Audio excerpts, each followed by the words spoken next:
We have just a few moments for a couple of questions. We have microphones in the aisles. Can we bring a microphone up here? I thought we did.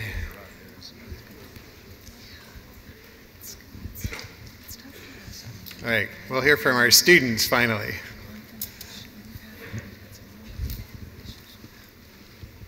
This question is for Mr. Collins. I just want to say thank you for your time. My name is Justin Kay, and I'm from Lincoln University of Missouri. Missouri has more small farms than any other state besides Texas. In light of the recent and ongoing consolidation in the ag industry, how do you allay both small and large farmers' fears that consolidation will diminish competition and potentially raise prices in the marketplace for agricultural inputs and technologies? It's a great question, and I get that from time to time, given the consolidation that is going on in the industry.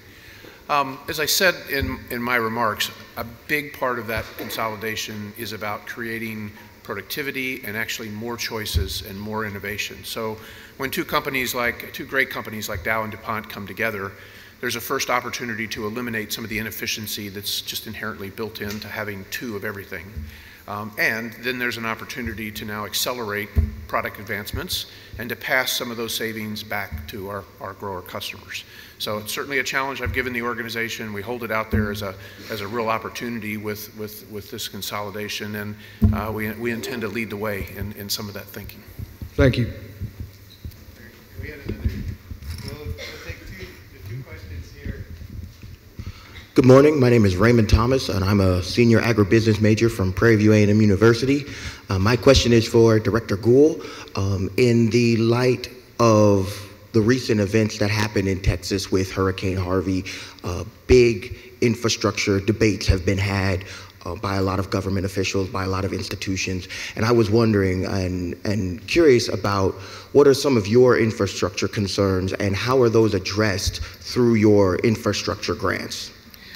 Well, certainly our infrastructure concerns are much different from those in other parts of the nation. We're a huge public land state, so while we worry about getting our products to market and that, as I showed in we've got a big food processing area, but we worry about disasters where, you talked about the natural disasters of hurricanes. In our area, it's wildfires. And so the resources and the things that we need to bring to bear are often much different than just roads and bridges. We have to think about, first of all, in a farm bill, good programs that protect our producers.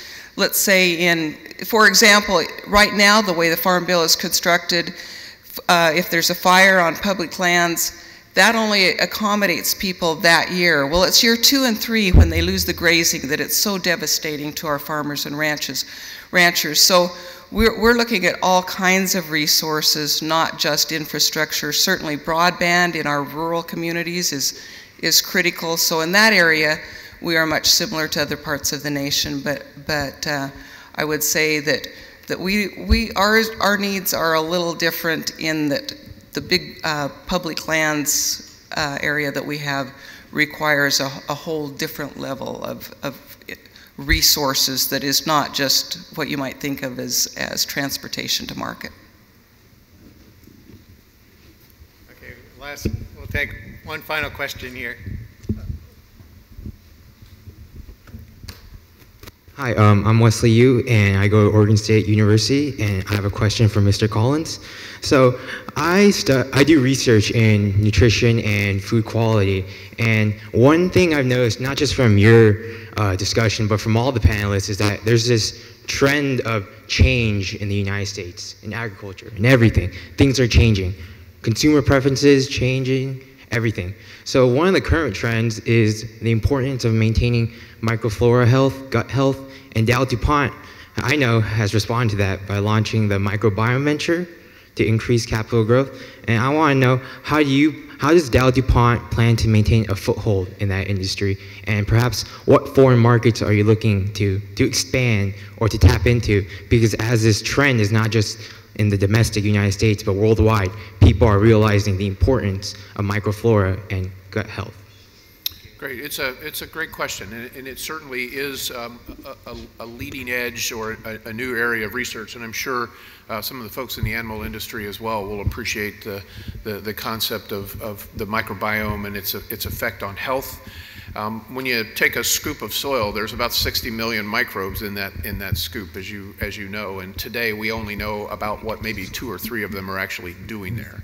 What we're beginning to learn too is it's not a single microbe, but it's the colony effect that goes on, whether we help with root health or we help with nutrition uptake, or even just the plant's ability to resist itself from other natural attacks that happen. So you're right, we have kicked off an effort there. We are taking a global look at that, but I think the opportunity, our first opportunity to best understand it is going to be right here in the U.S., where we have some very progressive growers. Chief technology officers, I think, is a great way to think about every single farmer. They're ready and willing to apply some of these new technologies. So working with them in a way to advance it forward and also talk about that technology in a very public and accepting type of way, rather than maybe some of the mistakes we've made in the past. Great question. Yeah, it's a great question, and we at Cargill have such passion about it. I thought I'd step up and answer it as well. We recently merged with a company called Diamond V, and they are the leader in animal health through better microflora and microbiome. And we're so excited about the technology because it can reduce the amount of antibiotics that we use in poultry, or in some cases eliminate them. And in fact, they even have some of these same things that we can use and take as humans to give us more healthy days. And I think we're just at the very beginning of understanding what the microbiome can do for all of us, and we're really excited that that's going to be a big part of our company. I know Jim's as well. Okay, so I'm afraid that we've run out of time. Just a couple of reminders before I dismiss you. Don't forget that we have a reception starting at 5:30 this evening, a pre-dinner reception, a dinner at 6:30 with Dr. Mahmood Khan from PepsiCo speaking this evening. 7:30 tomorrow morning, the exhibit hall opens, and I welcome you to visit that today and tomorrow. And 8 o'clock, we have a discussion from Deputy Secretary Sensky, Assistant to the Secretary Ann Hazlitt, Undersecretary Ibaugh, and Undersecretary McKinney, talking about USDA priorities. So make sure you get back in this room for the opening session tomorrow. And now it's time to do right and feed everyone. Networking luncheon is this way, or you can head outside or to the Crystal Underground.